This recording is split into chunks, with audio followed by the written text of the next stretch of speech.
자연스럽게 하겠습니다. 괜찮죠?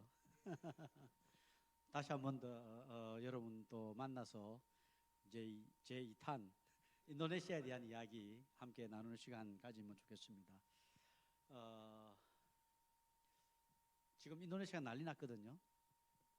왜 난리 났는지 아십니까? 오, 맞습니다. 신태용 그 감독이 한국을 이겨버렸어요. 한국을 이겨버렸어요. 그래가지고 처음은 아니죠. 옛날에 이제 60몇 년도는 우리나라보다 잘 살았으니까 그 당시에 이제 올림픽 나갔는데 58년 만인가 처음으로 이제 올림픽 나갈 수 있는 가능성이 생긴 거예요.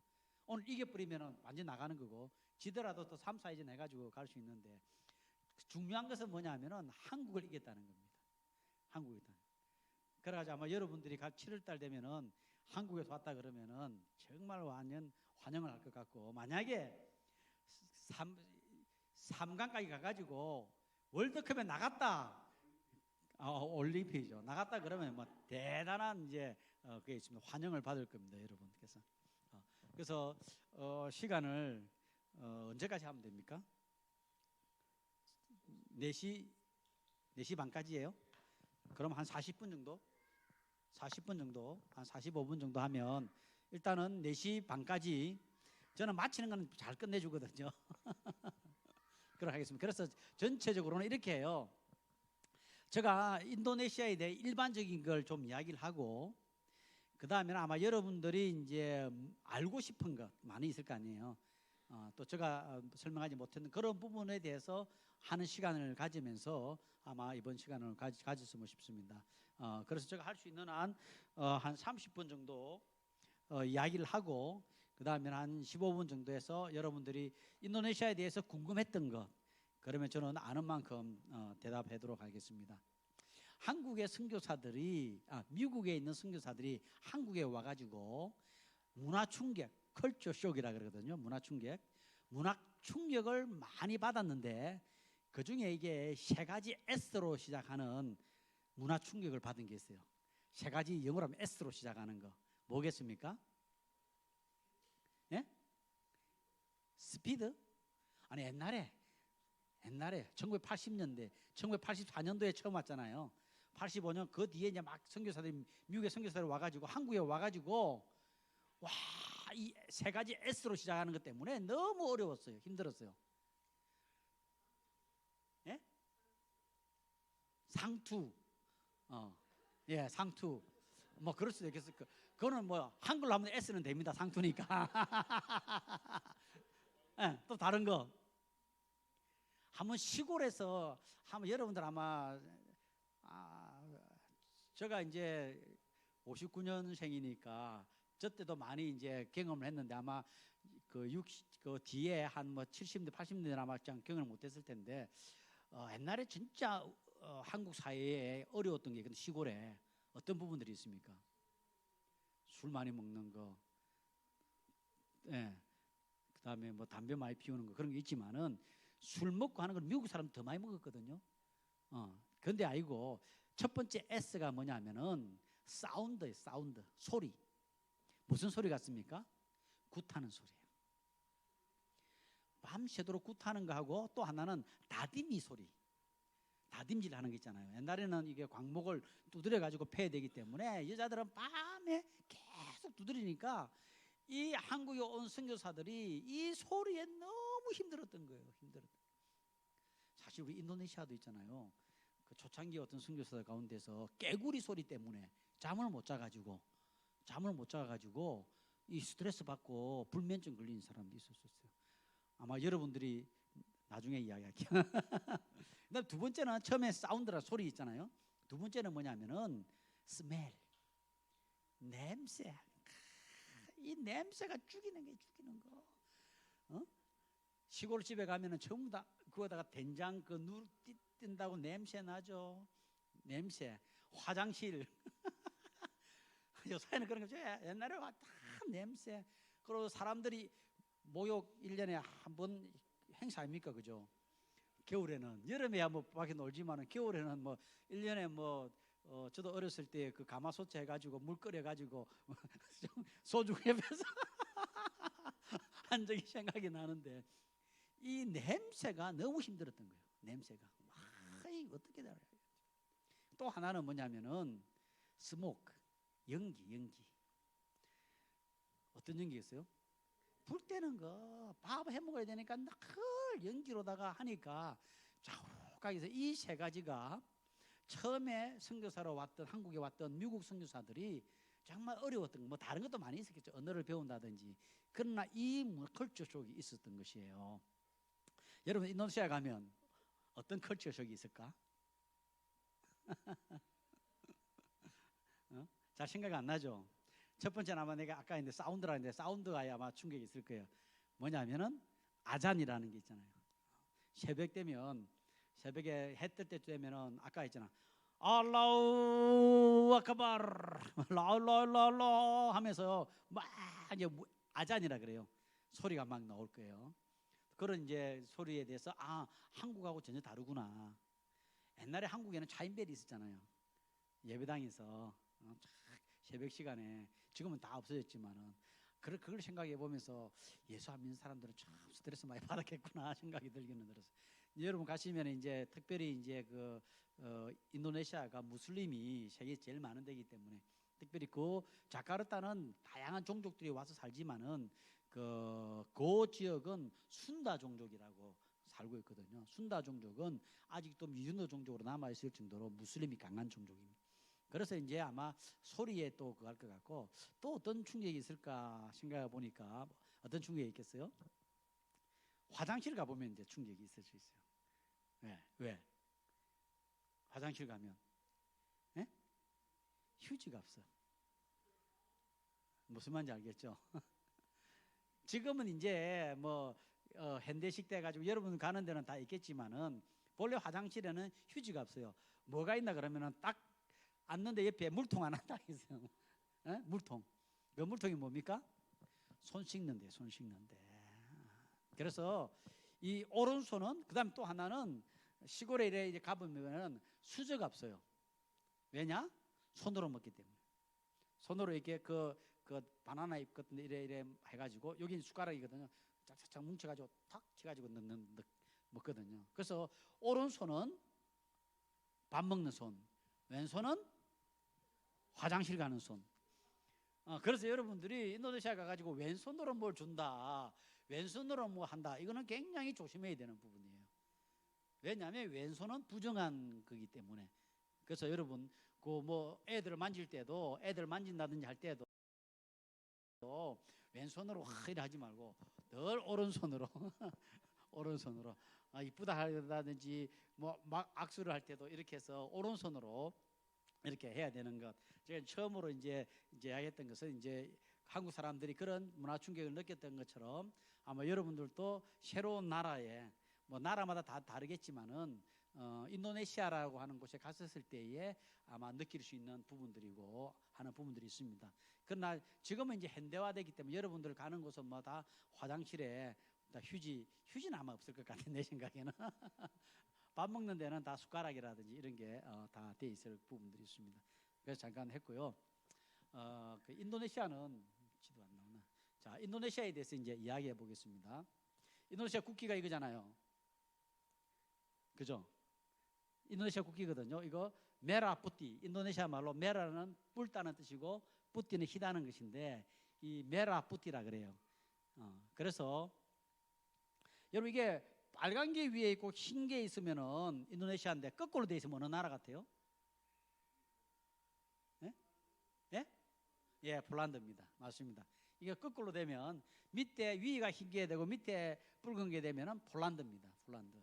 자, 그러면은 제가 하나 퀴즈.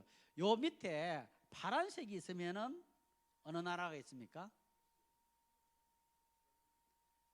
또.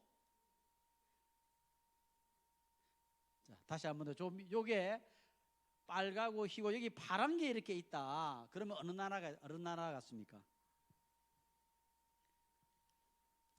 이게 중요하거든요. 아까 프랑스는 옆으로 돼 있어요. 세로로. 요게 이제 세로로 딱 돼 있으면은 프랑스예요.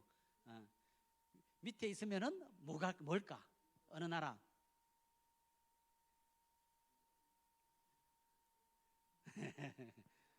왜 이게 이제 중요하냐 그러면요, 이게 네덜란드입니다. 네덜란드가 왜 중요하냐 그러면은 네덜란드가 인도네시아를 350년간 식민지했습니다. 35년이 아니고 350년간. 1400년대, 1600년대에 그 동인도 회사가 들어와 가지고 하는데 1945년 8월 17일, 우리는 8월 15일이잖아요. 인도네시아는 8월 17일이 독립기념일입니다. 왜 이틀이 늦었을까? 이거는 이제 설이 많이 있어요. 그 중에 설 하나는 뭐냐면은 인도네시아의 그 당시에 그 초대 대통령처럼 했던 사람 이름이 수카르노라는 사람이 수카르노, 그죠? 수카르노의 부인 중에 한 사람이 일본 여자였어요. 근데 8월 15일 날 이 일설입니다. 정확한 이제 8월 15일 날 일본에 항복했다는 소리를 듣고 그걸 발표를 하면 일본 사람들이 많이 어려움을 당할 거잖아요. 그래서 이틀간을 여유를 주고 도망가게 만들었다는 이야기가 있는데 그래가지고 이제 하는데 처음에 이제 그 네덜란드가 있다가 네덜란드가 사실은 일본이 들어와가지고 네덜란드가 떠나게 됩니다. 그 3년 반 정도 일본이 점령하다가 1945년 8월 17일 날 독립을 하는데 독립하면서 여 밑에 있던 이 색을 이 파란색을 확 찢어내고 그 다음에 이것을 국기로 만든 거예요. 그 우리는 완전히 네덜란드로부터 독립했다라고 하는 것을 해가지고 이제 이렇게 되거든요. 그래서 사실 인도네시아는 전체적으로는 본래 종교는 무속 종교였어요. 애니미즘이죠. 그러니까 막 동물 순상하고 이런 부분이었는데 그 뒤에 들어오는 게 불교가 들어오고 힌두교가 들어옵니다. 힌두교가 들어오고 그 다음에 들어오는 종교가 이슬람이 됩니다. 이슬람이 들어와가지고 이슬람은 어떻게 했냐면은 이슬람은 인도네시아에 들어와가지고 싸우면서 나라를 한 게 아니고 무역을 통해 가지고 그리고 또 하나는 결혼을 통해 가지고 왕들하고 굉장히 친했어요. 왕족들하고. 그 왕족들이 이슬람을 되면 완전히 다 이슬람 되잖아요. 그런 식으로 해가지고 인도네시아가 왜냐니까 불교 그다음에 힌두교는 계급이 있었어요. 그런데 이슬람에는 계급이 없습니다. 똑같이 하거든요. 그래서 예를 들면 아까 제가 나이 가지라 그랬잖아요. 그 사우디아라비아의 그 메카를 빙글빙글 도는데 거기는 대통령이든 왕이든 그냥 평민이든 누구든지 거기 갈 때는 다 똑같은 옷을 입습니다. 하얀 옷을 입고 그걸 빙글빙글 돌거든요. 그래서 무슬림은 어떻게 한편 보면은 굉장히 평등했어요. 그러면서 이제 있으니까 백성들이 그 무슬림을 완전히 받아들이는 거죠. 왕이 받아들임을 통해 가지고 쫙 해서 거의 인도네시아는 85% 이상이 무슬림으로 이렇게 쭉 종교가 이제 행성되는 것이죠. 근데 기독교가 그 뒤에 이제 사실은 기독교가 먼저 가 있었어요. 가 있었는데 그 뒤에 무슬림이 들어왔는데 여기에서 문제는 뭐냐면은 이 인도네시아 사람들이 기독교에 대항하기 위해서 무슬림들로 많이 가게 되는 것이죠. 그런데 특징은 인도네시아에 왔던 화란 사람들은 옛날 우리나라처럼 식민지 그렇게 안 했어요. 단지 뭘 했냐, 무역만 빼간 거예요. 무역, 장사만 해간 거예요. 그래서 인도네시아에 많이 나는 커피라든지 그 다음에 향료 이런 걸 가져가거든요. 여러분 더치커피 뭔지 아시죠? 더치커피가 무슨 커피예요? 더치가 뭐예요? 더치가? 우리가 옛날 더치페이 했잖아요. 더치페이. 응? 네?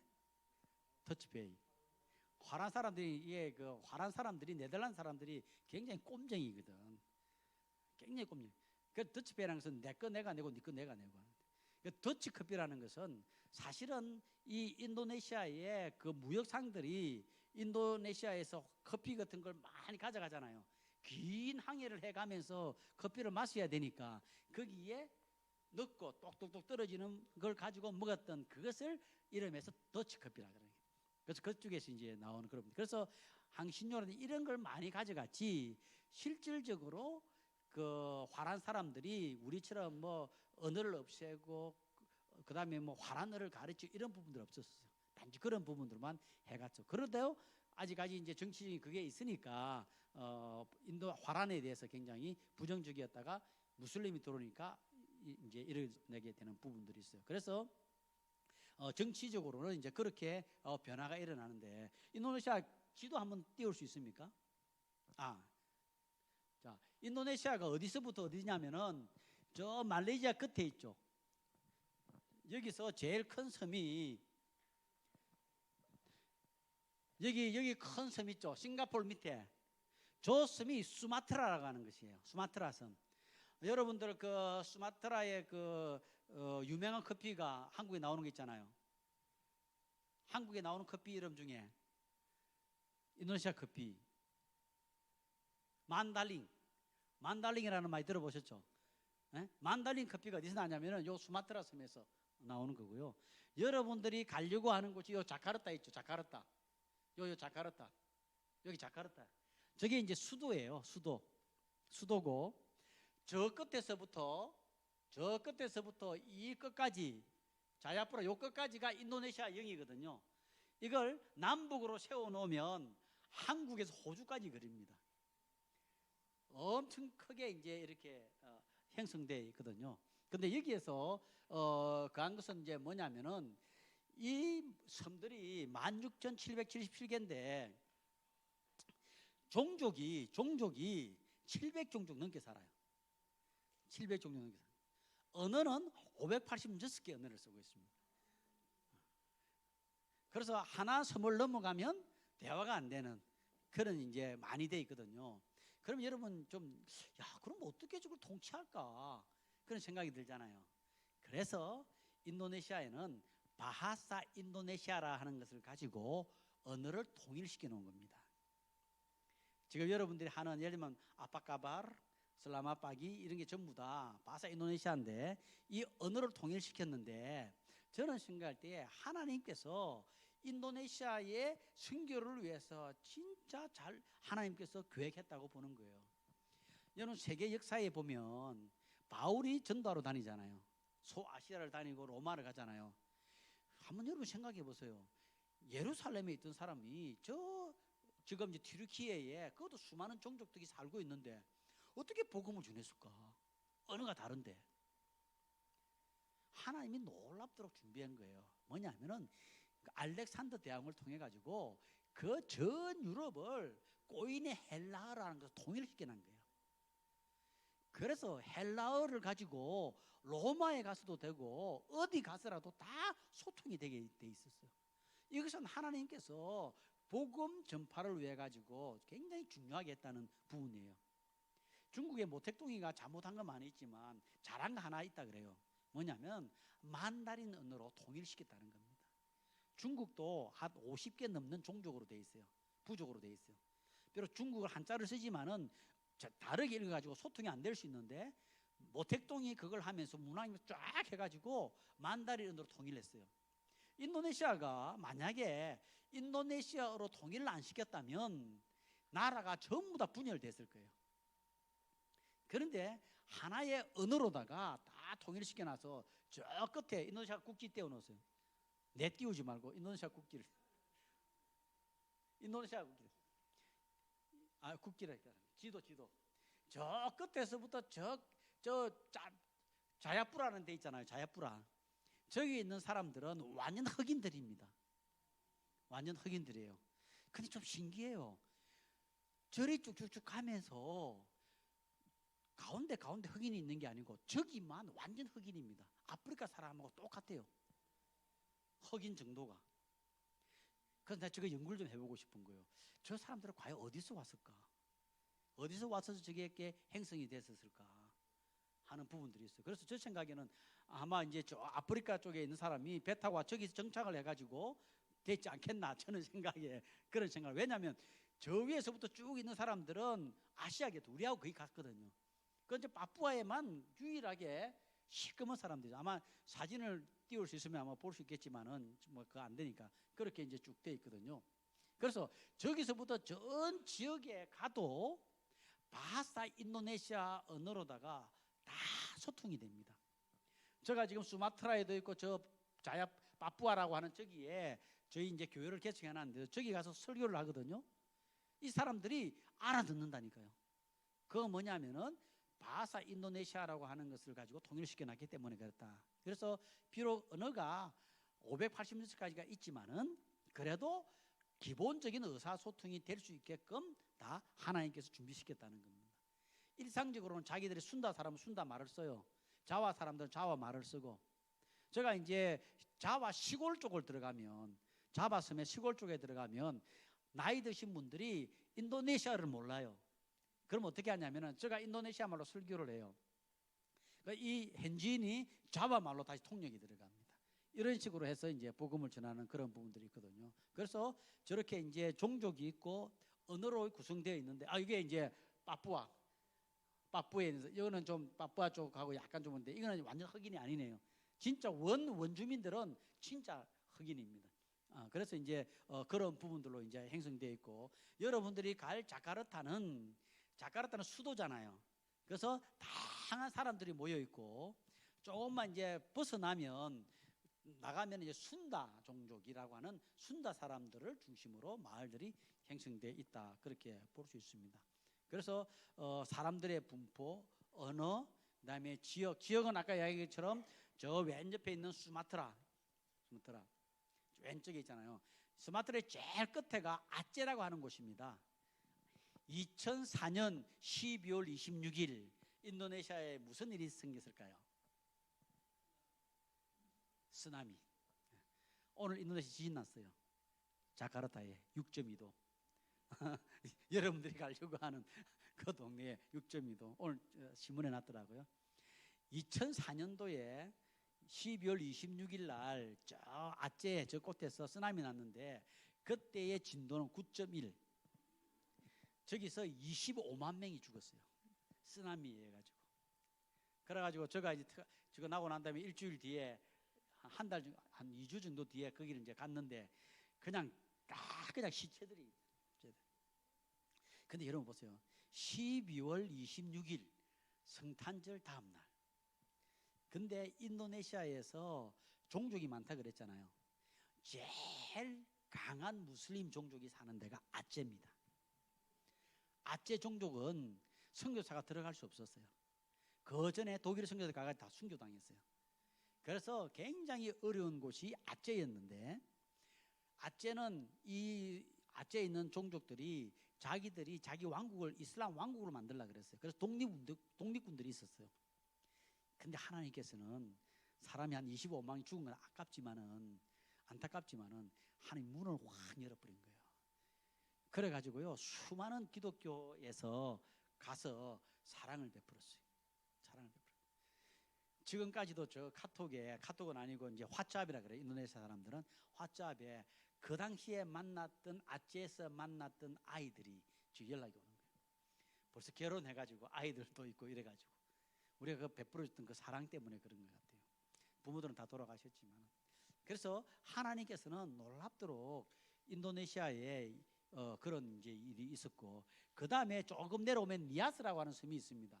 저 밑에 좀 내려오면 줄 꺼지는 바로 위에 있죠. 저 위에 좀 큰 거 왼쪽 저 위에 저 왼쪽 위에 저게 니아스라고 하는 섬인데요.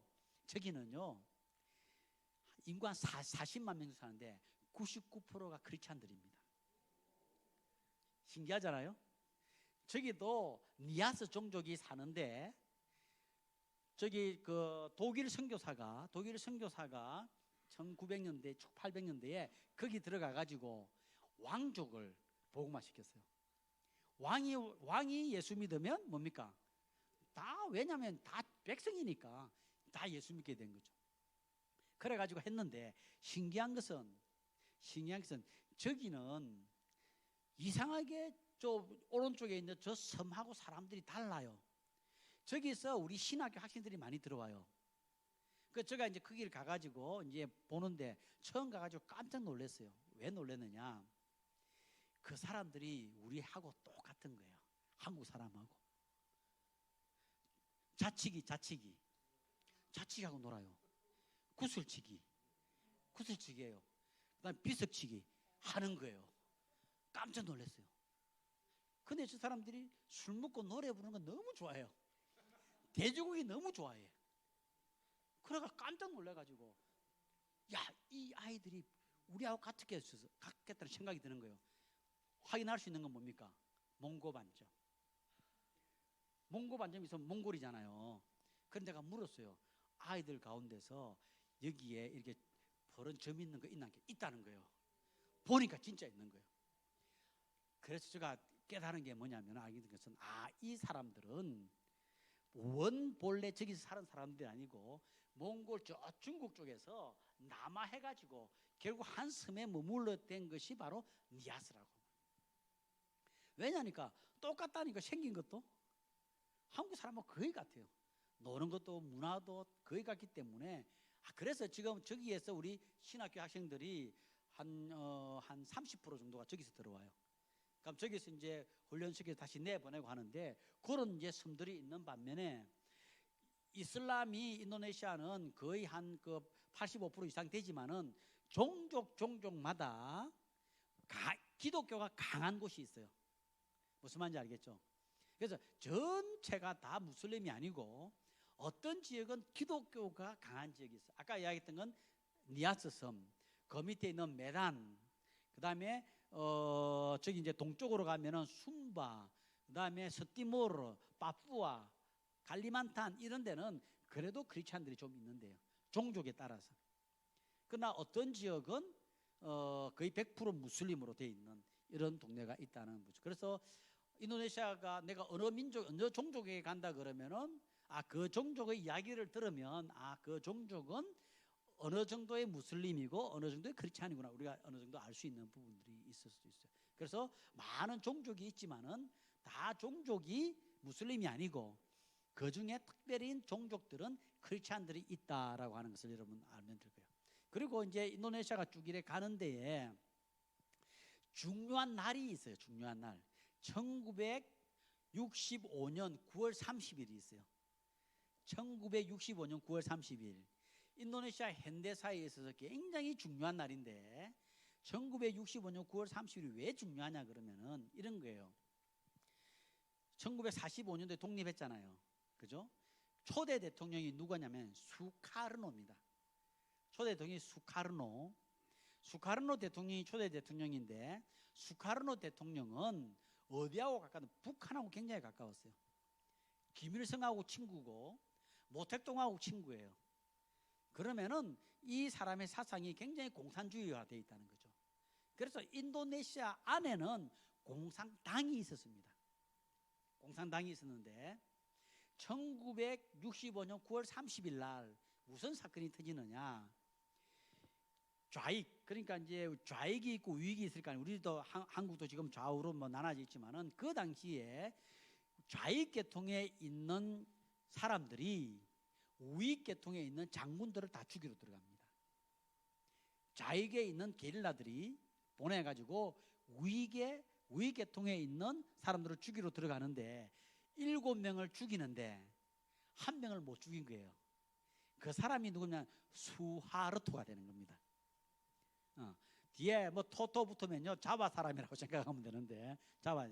거기서 수하르토를 죽이러 들어갔는데 부인이 아빠가 병원 있는 걸 몰랐던 것이죠. 이 사실을 알고 수하르토가 방송국을 점령하고 그 다음에 이 방송국에서 이야기하기를 공산 쿠데타가 일어났는데 지금 우익계통이 주강하기 때문에 지금 어려움이 있으니까 여러분들이 공산당으로부터 지켜야 된다, 이렇게 이야기한 거예요. 그러니까 여러분, 공산당은 종교를 인정 안 하잖아요. 그죠? 그러니까 이 좌파 쪽을 중심으로 해가지고 이 이슬람들이 폭동이 일어나가지고 무슬림들이 일어나가지고 그 공산당원들을 죽이는데 거의 100만 명을 학살합니다.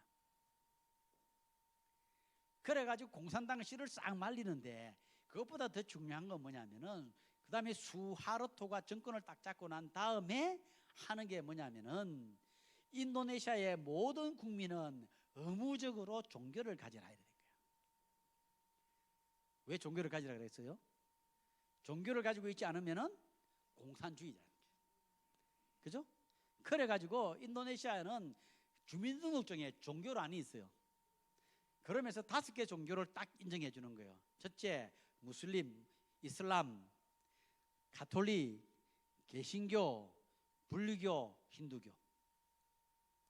그래서 18세 이상 돼가지고 주민등록을 받을 때는 내가 거기에 무슨 종교인지를 다 적게 돼 있어요. 그때에 무슨 일이 일어나면은 집단 개종운동이라는 거죠. 그게 뭐냐면 중국인 사람들 중에서 많은 사람들이 기독교로 돌아오는 거예요. 그래서 인도네시아가 비록 85% 정도가 무슬림이지만은 한 12% 정도는 크리스찬이 있는데 그 중에 많은 중국인들이 크리스찬들이 그 사람들이 기독교로 불교 이런 데보다는 기독교로 많이 이제 들어오는 경우가 자바섬을 통해서 일어나게 돼요. 그래서 1960년 9월 30일이 놀라운 그런 게 있었는데 저는 이제 끝나고 나면 제가 사역했던 곳은 자바섬이에요. 지도 한번 보실래요? 자바 있죠, 자바. 제가 자카르타, 스마랑, 수라바 요 섬을 자바섬이라 그럽니다.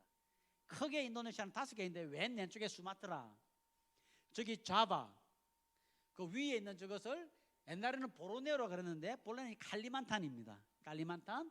그리고 오른쪽에 있는 K 이런 게 술라웨시. 그 다음에 저 오른쪽에 있는 것이 파푸아. 근데 요 밑에 내려가 보면 티모르해 저기 있죠. 티모르해 위에 오른쪽 저쪽에 보이는 저게 동티모르입니다. 저기가 동티모르고 독립했잖아요. 아, 오른쪽 그거 저거 저게 동티모르가 독립했잖아요. 근데 요 밑에 있는 티모르 섬은 같은 섬이에요. 같은 티모르예요. 그런데 하나님께서는 1965년도에 저 쿠데타가 있기 전에 인도네시아 교회에 놀라운 상징을 보여준 거예요. 그게 뭐냐면은 여러분 혹시 시간 되면 한번 읽어보세요. 급하고 강한 바람처럼이라는 책이 있습니다. 급하고 강한 바람처럼. 이거 뭐냐면은 1965년도에 9월 초에 인도네시아 스티무르라는 저곳에서 소에라는 곳에서 일어났던 성령의 역사의 이야기예요. 한 젊은이가 있었는데 멜테리라고 하는 젊은이가 있었는데 이 젊은이가 국비 장학생으로 소련에 가게 됐어요. 가기 전에 부모님한테 인사로 소에라는 곳으로 왔어요. 그래서 인사하고 소련을 가려고 하는데 그날 저녁에 에바다라고 하는 그 교회에 청년들이 모여가지고 토요일 날 집회를 했어요. 집회를 하는데 놀라운 성령의 역사가 일어난 거예요. 위에서 불이 내려오는 것처럼 거기서 놀라운데 사람들이 그 주위의 사람들이 저 예배당 불 났다고 물통을 들고 와가지고 불 끌어왔어요. 근데 그게 아니고 성령의 놀라운 불의 역사였어요. 거기에 있는 사람들이 오순절의 성령의 역사처럼 놀라운 변화가 일어나는 거죠. 그래가지고 하나님의 뜻이 복음을 전하야 된다 해가지고 전도단을 만들어가지고 이 사람들이 곳곳마다 가가지고 복음을 전해요. 거기에서 일어났던 기적들이에요. 물이 포도주가 되고 진짜요. 그리고 죽은 사람이 살아나고 병든 사람이 낫고 못 본 사람이 보고 이런 역사들이 일어났던 그 현장이 저긴데 문제는 저는 그렇게 보는 거예요. 하나님께서 인도네시아가 만약에 그 당시에 공산화돼 버리면 인도네시아뿐만 아니라 말레이시아, 싱가포르 요 밑에 있는 호주까지 전부 다 공산화돼 버렸어요. 그런데 하나님께서는 인도네시아를 어떻게든 지켜야 된다고 저는 그렇게 생각하는 거예요. 해석을 그렇게 하는 거예요. 지켜야 된다 하기 때문에 놀랍도록 거기에 성령의 상징을 보여준 거예요. 저기에서 많은 교회의 지도자들이 나오게 됩니다. 그래서 인도네시아 교회의 지도자들 중에서 좀 했던 사람들은 저 영향을 받았던 사람들이 인도네시아 교회의 지도자들이 되면서 성령의 역사를 일으켰거든요. 그래서 가만히 보면 하나님께서는 우리는 이렇게 생각하죠. 복음의 서역화, 예루살렘에서, 안디옥에서, 로마에서, 독일로, 영국으로, 미국으로, 한국으로. 그런데 지금은 한국은 이제 꺼져가잖아요. 그러면 이 성령의 횃불이 어디로 가느냐 하는 거예요. 중국은 아직 아닌 거예요. 필리핀 아직 안 됐어요. 제가 봤을 때는. 다른 나라 어디 있습니까? 없는 거예요. 인도네시아가 마지막 시대에 하나님께서 놀랍도록 쓰려고 하는 그 계획을 가지고 있다고 저는 보는 거예요. 성령의 역사가 일어나면요, 세 가지의 힘이 있어야 됩니다. 전도를. 첫째는 뭐냐면은 젊은이들이 많이 주님 앞으로 나와야 돼요. 인도네시아는요, 지금 가면 여러분 가보겠지만 젊은 사람들이 많이 교회로 와. 신학교마다 교회로 오고 있어요. 두 번째는 뭐가 있어야 되냐면요, 경제적인 발전이 있어야 돼요. 지금 인도네시아가 조금 있어 보세요. 엄청나게 경제 성장할 겁니다. 독일에서 분석하기를 앞으로 인도네시아가 세계 7대 강대국 안에 들어간다고 보거든요. 사람 많죠, 자원 많죠, 모든 게 돼 있어요. 또 하나는 교회가 준비가 돼야 되는데, 교회가 준비되려면은 핍박을 받아야 되는 거죠. 인도네시아 교회가 무슬림을 통해 가지고 지금도 공격을 받고 있어요. 이런 가운데서 저는 생각해요. 인도네시아 하나님께서는 인도네시아 교회를, 인도네시아에 있는 성도들을 통해 가지고 세계에 복음화를 시킬 수 있는 준비를 하시는 구라라고 생각을 가지고 있어요. 그런 믿음을 가지고 있어요. 그런데 이제 여러분들이 인도네시아 간다 그러니까 너무 기분이 좋은 거예요. 그래서 이제 하는데, 저는 생각할 때에 아까도 얘기했지만은 2004년 성탄절 다음 날 쓰나미가 났잖아요. 2005년 부활절 다음 날 니아스라고 하는 아까 섬 있잖아요. 거기에 지진과 쓰나미가 나왔어요. 한 5천 명이 죽었어요. 교회가 무너졌어요. 그래서 저기 가서 그랬어요. 너희들이 안 간다. 지금 너희들이 그 안에서만 있지, 너희들은 이 인도네시아 땅을 위해서 이 한 100여 미전도 종족으로 너희들은 나가지 않는다. 그래서 지금은 가야 될 때이기 때문에 준비하라 그랬어요. 그 다음에는 2006년 성천일 다음 날 자바섬에서 지진과 쓰나미가 났어요. 한 5천 명 이상이 죽었어요.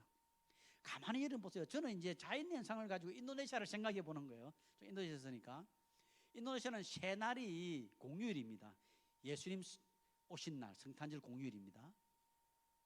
그 다음에 예수님이 십자가에 돌아가신 날, 성금요일 있잖아요. 성금요일이 공휴일입니다. 예수님이 성천한 날이 공휴일입니다. 자, 그러면은 성천일 날 예수님께서 탄생했을 다음 날 쓰나미가 났다 그랬잖아요. 지진 나고 수많은 사람이 죽었잖아요. 그 다음에는 예수님 부활한 다음 날 왔다 그랬잖아요. 그래서 예수님 성천일 다음 날 그런 자연재앙이 왔잖아요. 하나 남았다고 그런 것이 하나. 예수님 오셨잖아요. 십자가에 돌아가셨잖아요. 성천했잖아요. 그 다음 남은 게 뭡니까? 재림이죠.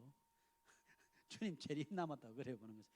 그래서 이제 마지막, 저는 인도네시아에 나타나는 자연현상을 보면서 이제 마지막 재림 남았구나. 그러면 주님이 오시기 하기 위해서는 뭐 해야 됩니까? 천국 복음이 모든 족속에 증거되어야 된다. 인도네시아는 700종족 가운데 100여 종족이 아직까지 미전도 종족으로 남아 있습니다. 아마 여러분들이 이번에 인도네시아를 가서 쭉 걸어다 보면은, 사실 이번에 이제 수도를 통해 가지고 쭉 주위를 보면서 이야기를 들을 텐데요. 그거는 일부분이고, 진짜로 오지에 어렵게 지금 있는 사람들, 복음 듣지 못하는 사람들이 있어요. 우리가 들어가기 힘들어요. 그럼 뭘 해야 되느냐? 현지인들을 훈련시켜야 된다는 겁니다.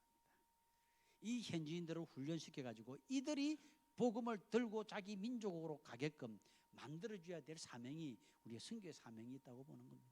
그래서 선교사를 보내고 그들이 사람들을 모아놓고 훈련시켜서 다시 가게끔 하는 그런 부분이죠. 그래서 인도네시아 전체적으로 봤었을 때에 앞으로, 그래서 지금 인도네시아가 아까 자카르타가 수도라 그랬잖아요.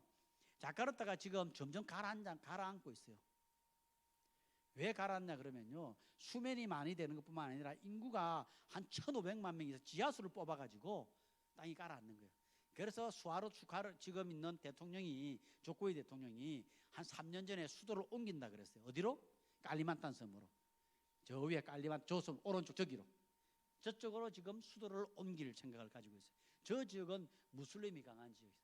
그래서 제가 우리 선교사, KPM 선교사 가운데서 수마트라에 있는 선교사를 이거 생각을 못하고 한 5년 전에 너는 사마린다로 가서 전초기지를 만들라고 그랬는데, 그 뒤에 발표가 저기에 수도가 들어간다 그랬어요.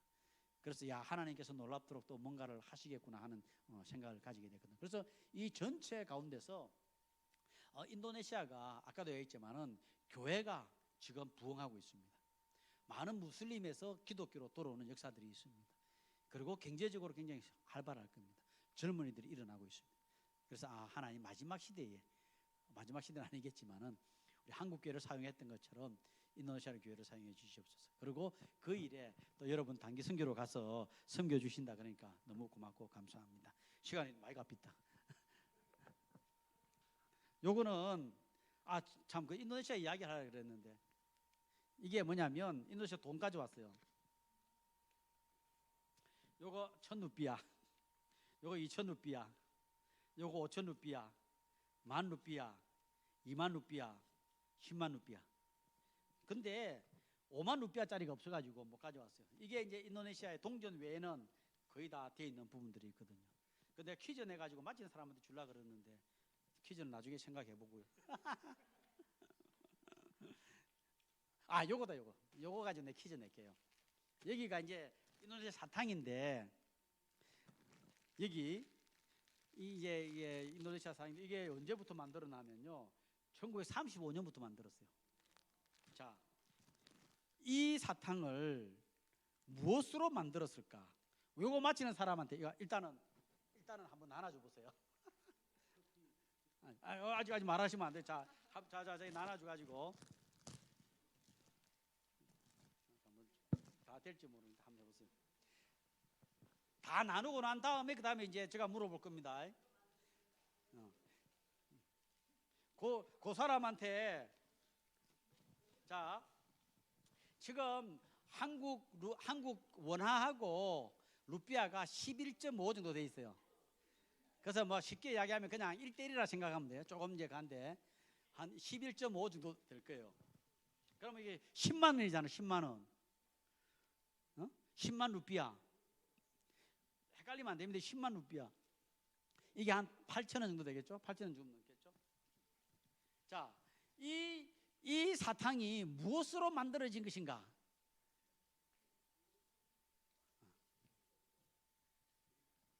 무엇으로 만들어진 사탕인가? 생각! 사모님이 맞추셨네. 와.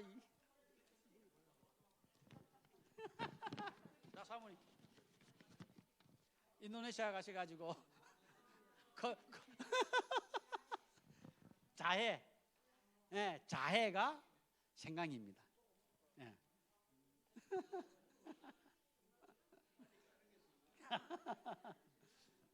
자, 이제 한 2분 남았는데 질문. 예. 예.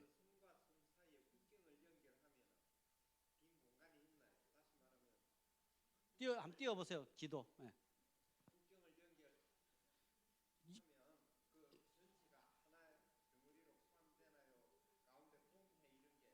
없습니다. 다 연결시키려고 하면 다리를 연결해야 되죠.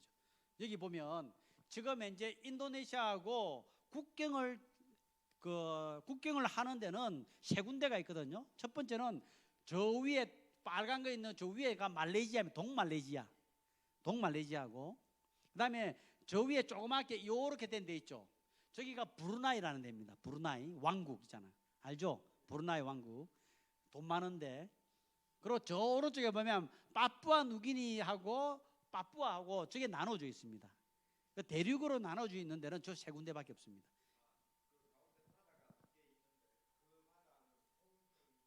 저 쪼르륵 줄 끊어온 거는요 적도입니다. 적도. 저 적도가 지나는 선입니다. 그래서 다 다니죠.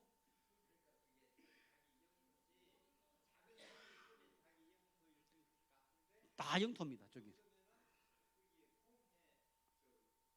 아닙니다. 그건 모든 섬은 자기 인도네시아인지 아닌지 예를 들면 나중에 보면 저 깔리만탄 있잖아요. 저 위쪽에 저 조그만 섬 있는 저런 섬들도 때때로 어떤 거는 인도네시아형, 어떤 거는 말레이시아형, 어떤 거는 필리핀형 이렇게 다 그게 돼 있더라고요. 주 종족이 자바 종족입니다. 자바 종족이 한 1억 정도 되거든요. 그러면 한 3분의 1 정도 되겠죠. 그래서 옛날에는 뭐냐면은 인도네시아 출시하려면 세 가지를 조건을 갖춰야 돼. 첫째는 뭐냐면 자바 종교. 자바 종교. 두 번째는 뭐냐 무슬림. 세 번째는 군 출신. 군 출신. 군인. 인도네시아는 군인이 굉장히 힘이 좋습니다. 수하르토가 군인에다가 됐잖아요. 이번에 이제 조코 위도요가 끝납니다. 새로 대통령이 하는데 누가 되냐면 브라보라고 하는 사람입니다. 브라보가 누구냐? 수하르토의 사위입니다. 수하르토의 사위입니다. 근데 이 친구는 악명이 높았어요. 어떤 악명이 높았느냐? 1998년도에 인도네시아의 쿠데타가 데모가 났잖아요. 폭동이 일어났잖아요. 그 당시에 중국인들이 많이 어려움을 당하고 쫓겨나고 할 때에 이 사람이 특전사 사령관이었어요. 그러면서 그이들을 지휘해가지고 했기 때문에 평이 안 좋았어요. 그래서 저전에 대통령이 나왔다가 떨어지고 또 떨어졌는데 이번에는 전략적으로 지금 이제 뭘 이야기하냐면은 조코위 당신이 결정한 거 그대로 다 실천할게. 그거 뭐냐면 수도 옮기는 거 내가 할게. 그러니까 못 믿으니까 그러면 부대통령을 누구를 세웠느냐? 조코위 대통령의 아들을 부대통령으로 만들었어요. 정치적으로. 그러니까 표를 안 받을 수 없잖아요. 그래서 이번에 그 브라보라고 하는 사람이 대통령이 됩니다. 그러면 이제 어떻게 될지 많은 이제 좀 생각을 가지고 있는 부분들이 있습니다. 그래서 바하사 인도네시아는요, 말레이시아, 싱가포르, 인도네시아, 브루나이 4개국이 공용으로 쓰는 언어입니다. 그래서 말레이시아 가서도 인도네시아 말하면 통합니다. 싱가포르 가서도 통합니다. 브루나이 가서도 통하는. 그래서 아마 5국이 되겠네. 동띠무르에도 통하니까. 그래서 이게 한 3억 이상이 쓰는 언어가 인도네시아입니다. 그래서 아까 했던 것 인도네시아 언어 가운데서 인도네시아 그 인사가 5가지가 있습니다. 나중에 하면 이제 슬라마 빠기 아침, 슬라마 시앙, 슬라마 소레, 슬라마 말람 이렇게. 슬라마 빠기, 슬라마 시앙, 슬라마 소레, 슬라마 말람 4가지네. 4가지요. 그렇게 있고요. 그다음에 이제 그 아까 얘기한 뜨리마카시 하는 부분들. 그래서 기회가 되면 우리 정 목사님한테 이제 인도네시아 말 배우겠죠. 아직 질문 안 받았다. 시간 다 돼버렸구나. 질문 1-2개 정도 더 받아보죠. 예. 예, 정치적으로는 굉장히 안정되어 있고요. 그 다음에 이제 인도네시아 있는 사람은 무기를 소지 못합니다. 그죠? 그래서 좀 안전한 편입니다. 다른 나라에 비해서. 그러나 이제 예를 들면 가방 같은 거 이런 거 있다가 날치기 당하는 오토바이가 많기 때문에 그런 부분들은 이제 조금 조심하면 되지 않나 그런 생각입니다. 주요한 섬이 저희 4개 정도 있는데요. 예. 그 중에서 어느 섬에 사람 제일 많이 삽니까? 자바섬. 제일 작은 섬. 자바섬. 자바에는 1억 이상이 쓰는데 세계에서 제일 인구 밀도가 높은 섬이 자바섬입니다. 그래서 자바에 있는 사람들을 수마트라나 칼리만탄의 파푸아 쪽으로 이민을 보냅니다. 그래서 그것을 담당하는 하나의 장관이 있습니다. 이민 장관. 그 자와에 너무 많이 살기 때문에 자와 사람들을 수마트라를 가면 수마트라는 너무 넓은데 사람이 안 사니까 가면은 땅을 엄청 많이 주고 집을 다 지어줍니다. 그리고 거기서 살도록 해주는 거예요. 그래서 저희들이 옛날에 장로님 한 분 계셨는데 지금 돌아가셨는데 수마트라에서 여러분 나무는 인도네시아가 너무 좋잖아요. 보르네오 가구 있잖아요. 그게 칼리만탄 섬에서 나온 거거든요. 이분이 목재 장사를 했어요. 수마트라에 가가지고 나무를 해가지고 가져오는데 거기 보니까 엄청 넓은 데에 자와 사람들이 와가지고 이제 오잖아요. 이민을 와가지고 하는데 집을 지어주잖아요. 근데 거기는 먼저 가가지고 예배당을 지으면 선점을 하는 거예요. 그래가지고 이분이 돌아가시기 전까지 한 20몇 개의 예배당을 지었어요. 뭐 예배당 먼저 무슬림이 먼저 들어가가지고 뭐든지 지어버리잖아요. 예배당 짓기 힘들어요. 그 이분은 그걸 깨닫고 가가지고 무조건 예배당 짓는 그 일들을 했었어요. 그래서 그 이민 온 사람들을 이주해 온 사람들의 교회들을 세워나가는 그 역할들을 많이 감당한 적이 있습니다. 또 뭐 없습니까? 뭐 삶에 있어서나 생활에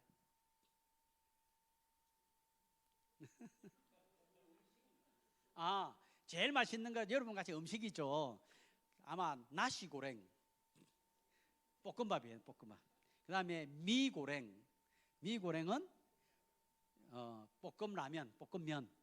그래서 고랭이라고 하는 것은 다 볶았다 하는 것이고요. 아마 여러분들이 아마 인도네시아 음식을 보면 저는 제일 좋아하는 게 소또 아얌입니다. 소또 아얌은 닭 있잖아요. 닭하고 닭고기하고 이제 푹 구워가지고 밥하고 국물하고 먹는 소또 아얌이라는 게 있거든요. 그래서 아마 여러분들 제일 많이 접하게 되는 것은 나시고랭. 나시고랭은 볶음밥이다 생각하면 됩니다. 볶음밥. 그 다음에 이제 미고랭은 국수. 그러니까 면 종류 돼 있고 하는 그런 부분도 있어요. 그래서 아마 지금 기후가 제일 좋을 때 갑니다. 인도네시아가 건기우기로 나눠져 있지만은 사실은 이제 저 7월 달에는 호주가 겨울이거든요. 그래서 찬바람이 약간 올라오기 때문에 다른 때보다는 제일 그래도 나은 기후 때에 가는데 그래도 좀 덥지 않겠나 하는 생각이 듭니다. 또 다른 질문, 음식 이야기해서 참 좋습니다. 예. 샤워하는 거요. 그거는 이제 아까 이야기했지만은 그 호텔 같은 데 가면 뜨거운 물 나오지만은 보통 인도네시아 사람들 찬물에 그냥 하거든요. 찬물에. 그래서 인도네시아 사람은 꼭 목욕을 2번 이상 합니다. 아침에 일어나고 난 다음에 찬물에 쫙 씻고요. 그 다음에 띠두르 시양이라는 게 있어요. 낮잠 자는 시간. 낮잠을 자고 일어나가지고 씻고 그 다음에 이제 옷 갈아입고 그 다음에 일을 하는 그런 게 있거든요. 그런데 지금은 이제 현대화돼가지고 띠두르 시양을 잘 안 하는데 이제 띠두르 시양이라고 꼭 12시부터 1시 사이에는 점심 먹고 자는 시간입니다. 그때는 뭐 3시까지 전화한다든지 집을 방문하는 건 예의가 아닙니다. 그런 식으로 되어 있습니다. 예? 근데 지금 가가지고는 뭐 다 이제 뭐 다 다니실 테니까 걱정 안 하셔도 되고요. 예, 예. 그래서 먹는 거, 예? 치안 좋습니다. 인도네시아는 그렇게 치안 부분에서는 괜찮습니다. 우리나라 정도는 아니죠. 우리나라는 세계 최고죠. 예를 들면 뭐 지갑 같은 거 놔두었더라도 이거 나중에 보면 하잖아요. 인도네시아는 그런 건 안 되면 없어지긴 없어집니다. 그래서 가방 같은 거는 좀 잘 챙기고 있어야 되는 부분들이 있고 그래요. 왜냐하면 이게 오토바이들이 많기 때문에 오토바이 날치기 있잖아요. 그래서 그런 부분들은 이제 조금 조심해야 되는 부분들이 있다. 도난 같은 거는 그래도 괜찮습니다. 아마 숙소 가서는 중요한 것만 잘 챙기시면 제일 중요한 것은 여러분 여권 잘 챙겨야 됩니다. 제일 중요한 것은 여권입니다. 돈은 하지만 여권 없으면 여러분 고생하기 때문에 예방접종은 인도네시아는 할 필요 없고요. 여러분 가면 제일 이제 그 열대지방에 가면 그 2가지 이유로 해가지고 질병이 오거든요. 하나는 물입니다. 물 때문에 오는 것이 장티푸스나 콜레라나 이질 같은 겁니다. 그래서 아마 가시면은 여러분들한테 다 아쿠아라고 하는 인도네시아 유명한 그 예를 들면 삼다수 같은 생수가 있는데 아쿠아라고 할 거예요. 그걸 아마 여러분 다 줄 겁니다. 그래서 그 물을 드시고 그 다음에는 이제 2번째는 뭐냐면 모기입니다. 모기를 통해서 전염되거든요. 그래서 모기에서 오는 거는 장티푸스 그 다음에 뭐냐면 그 뇌염 같은 거는 없고 뇌염 없고요. 뭐가 있냐면 마라리아 또 하나는 그 댕기열입니다. 댕기열. 근데 이제 요사이 잡았으면은 마라리아가 없다고 그래요. 그래서 이제 제일 조심한 건 댕기열입니다. 댕기열은 낮에 이제 이렇게 모기가 물거든요. 밤에 무는 게 아니고, 그 이제 하면은 이제 그 좀 이제 그 뭐랄까 헬소판이 그하기 때문에 그래서 여러분들이 만약에 가가지고 설사를 할 수 있거든. 음식 해가지고 설사를 만약에 쫙쫙 한다 그러면은 빨리 그걸 그 가이드하는 선교사한테 이야기해가지고 병원 처방을 받아야 됩니다. 또 하나는 열이 계속 오른다 그러면은 빨리 확인해야 되는 거죠. 그래서 설사를 한다든지 설사는 물을 통해서 하는 거고 하나는 그 열이 막 난다는 것은 목이라든지 이런 부분도 있으니까 몸에 제일 중요한 것은 설사를 그냥 조금 설사가 아니고 그냥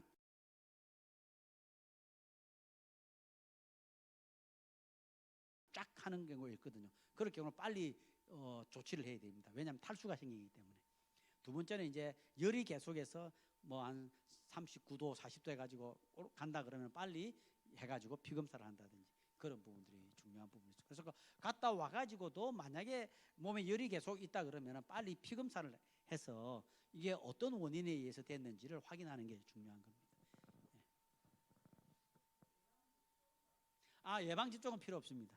인도네시아는 예방 접종까지 할 필요는 없습니다. 상비약은 아마 본부에서 다 준비해 가겠죠. 인도네시아도 약이 잘 돼 있고 그 있는 선교사들한테 물어보면 제일 적합한 약이 뭔가를 그 사람들 잘 압니다. 제가 가이드 가면 잘할 텐데. 고맙습니다. 뜨리마카시 또 한번 부르카티.